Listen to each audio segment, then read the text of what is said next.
We have to read back to the truck. We went from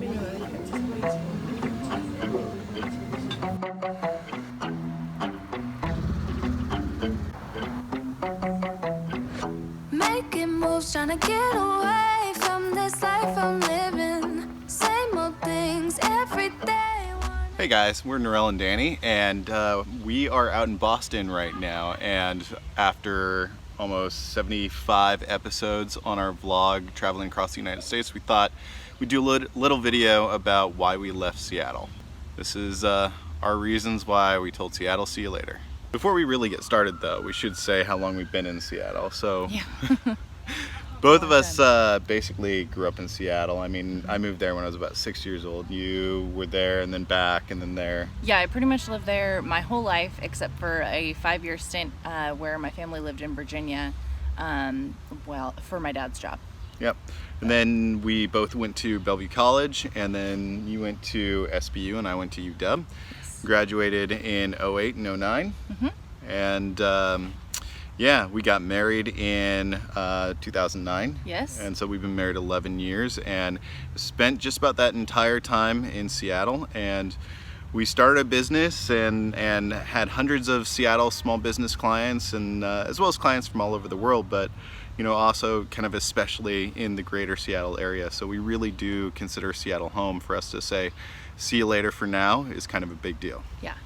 Yeah, so after like 7 or 8 years of doing the business ourselves, we had several employees, things just started to feel burned out, both with life and work. We were just like working all the time. And then when we sold our business last fall, it was kind of the perfect opportunity for us to get out and do something new. And at the same time, Seattle was starting to feel pretty toxic, not just with the burnout and stuff personally, but just the city as a whole, which we'll get into here in a little bit. But yeah, if you want to check out kind of where we've been on our journey since we left in October and kind of see the adventures that we've been on since then, feel free to check out our channel and like and subscribe if you're into that sort of thing. It definitely helps us out.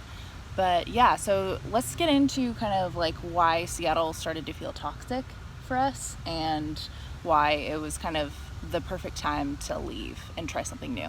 Yeah. Well, from my perspective, Seattle just kind of had this sense of hypocrisy where everybody thinks about the culture, the music, the food, the ideas and everything. And at the same time, that really, I didn't experience much of the support from the greater culture in general and also from the city itself.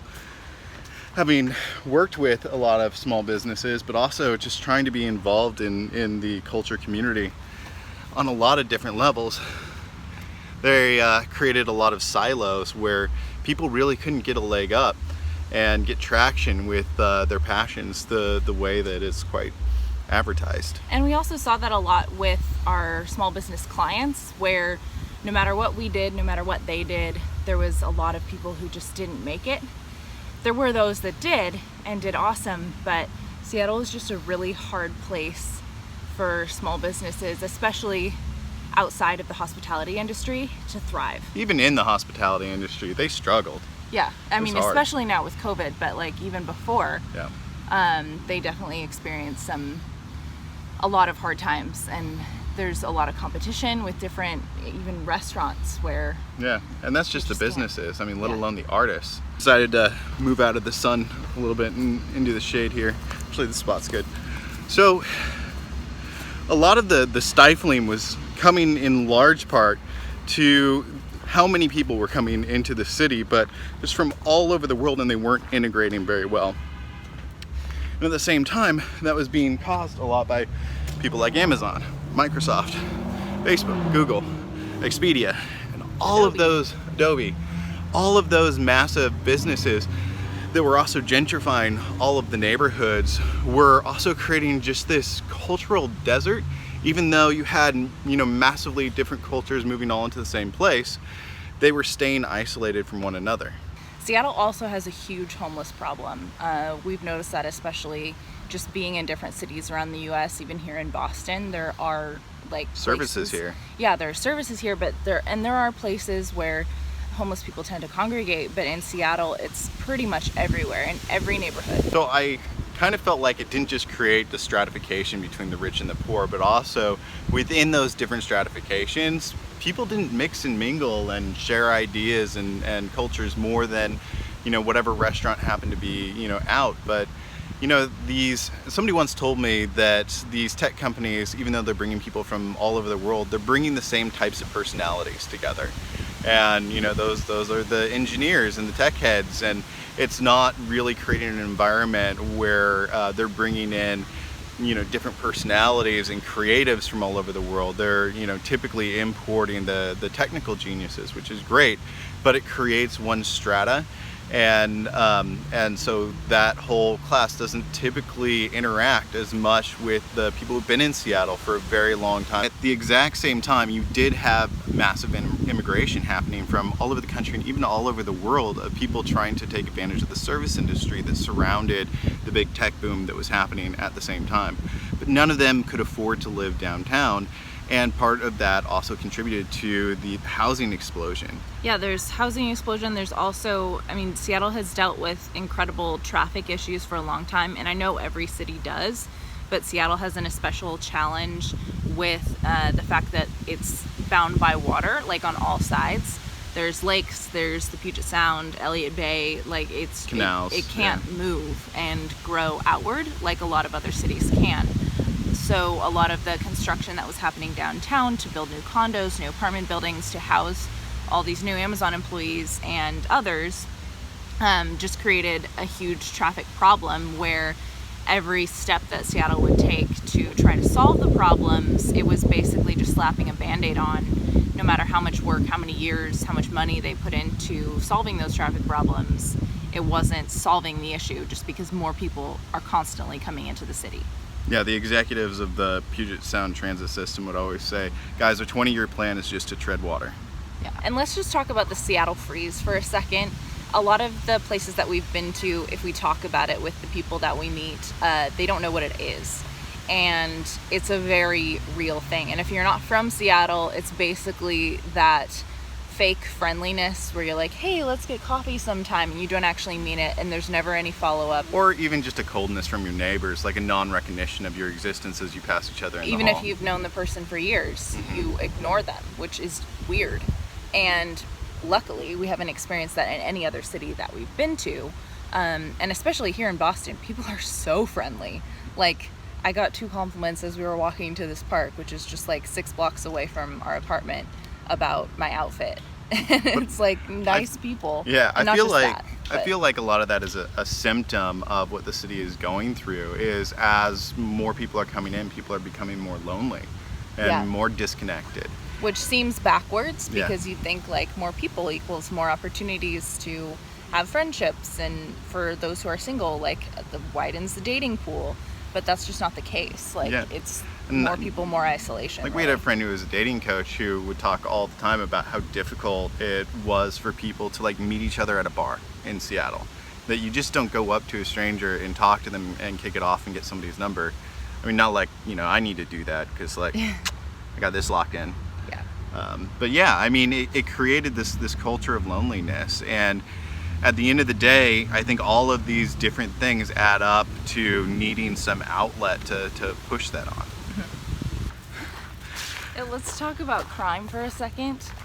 You hear things a lot in the news about how like all the people in Seattle are super depressed, the seasonal effect of depression, all that, how Seattle is one of the highest cities per capita for suicides. And we looked up the numbers, and that's just not the case. We're not even on the list for the 25 top cities with violent crime. Most of the crime in Seattle, I mean, granted there are violent crimes, but most of the crime in Seattle is like car prowls and damage to property, mostly cars, like half. We're not in the top 15 of suicides. Right. And we are listed in the top 3 of the police forces with least complaints.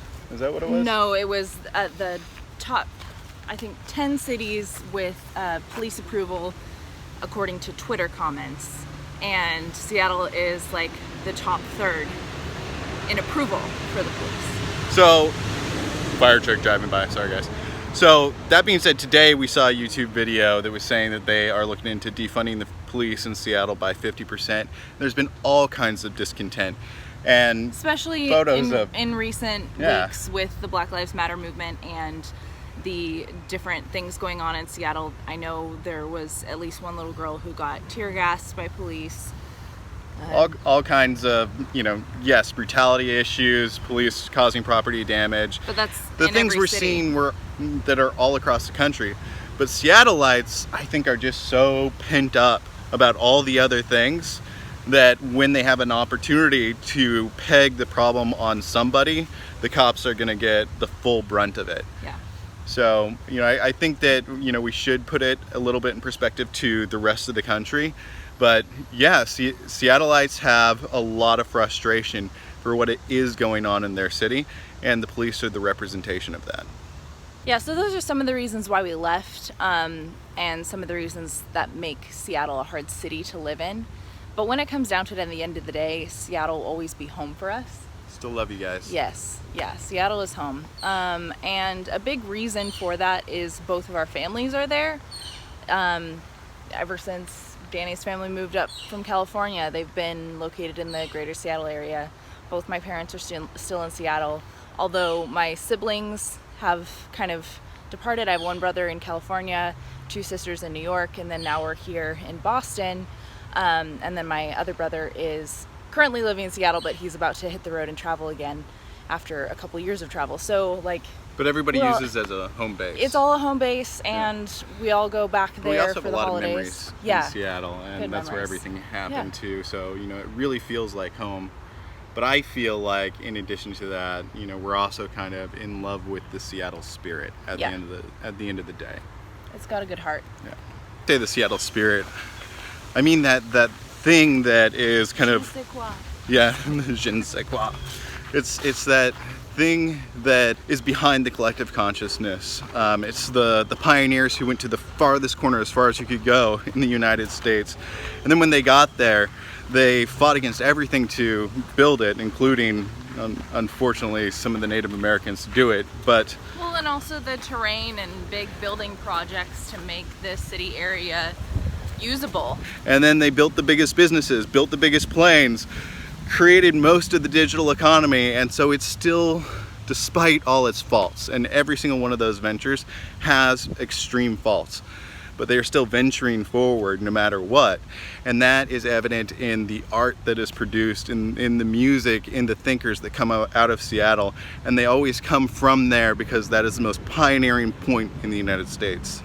Another thing, and if you've been watching our channel for a while, or maybe not, we both love nature, and I think part of the things that instilled that for each of us early on was being in the Pacific Northwest, and specifically in the city. There's water all around, there's lakes, there's the Elliott Bay, there's boating, there's beaches, there's the Seattle park system does a great job of just keeping everything welcoming and clean and open and maintained, and it's just there's always something to do on a nice weekend. And during the summer like this, there's countless free things that you can do to enjoy the city and enjoy nature in the city. And the green spaces, I mean, it's called the Emerald City for a reason, and that's definitely one thing that we love about Seattle. In addition to that, beyond the immediate Seattle area, the mountains, the hiking, all kinds of things that you can do and adventure out in nature. And there is absolutely nothing like getting to the top of a mountain and breathing in that fresh mountain air, even if it was warm and sunny at the bottom and snowy when you get to the top. It's definitely an experience like no other. And yeah, I mean, Seattle nature and the Pacific Northwest in general is just a beautiful, beautiful place. And so it's really no surprise why so many people are moving there. I totally get it. But yeah, I mean, there's not too much that you can say about how beautiful that place is. Keep me down, no time for all your playing. Yeah, even if you doubt me now, you On that note, as you see all these beautiful B-roll shots,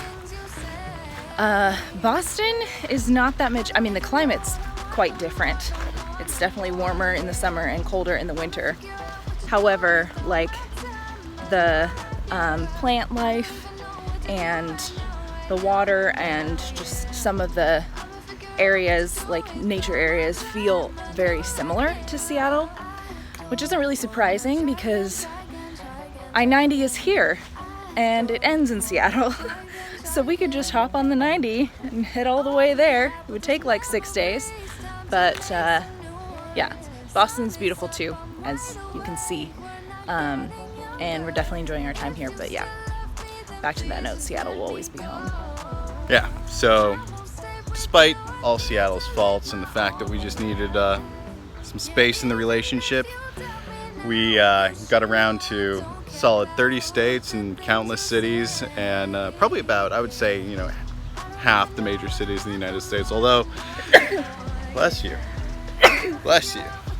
Although by the time we got to a good number of them, they had started to shut down for COVID. But still, we have yet to find cities that really match the beauty and the spirit of Seattle. So it's no Austin wonder. kind of got there. Austin and Boston are close sisters Yeah. to Seattle, I would say. People are nicer there. Yeah, than Seattle, that's true. And they're number 2 to Seattle, I think. I don't know what order they come in, 2 and 3, 3 and 2. But at the end of the day, Seattle will always be our number 1. And we still try to not just stay in touch with friends, but also continue to be involved with the issues that are going on in Seattle. We think that it's still important for us to be involved in politics. Right now I'm helping my friend Andy Garris run for state legislature. I'm supporting Lance Randall in his run for mayor. It's important to us to continue to engage in what's going on a daily basis and continue to engage the culture. Norelle is still hosting her blog about Seattle authors, and we still promote the city everywhere we go. We will be back eventually, maybe never again full-time, maybe full-time again, but at the end of the day, we are Seattle natives at large.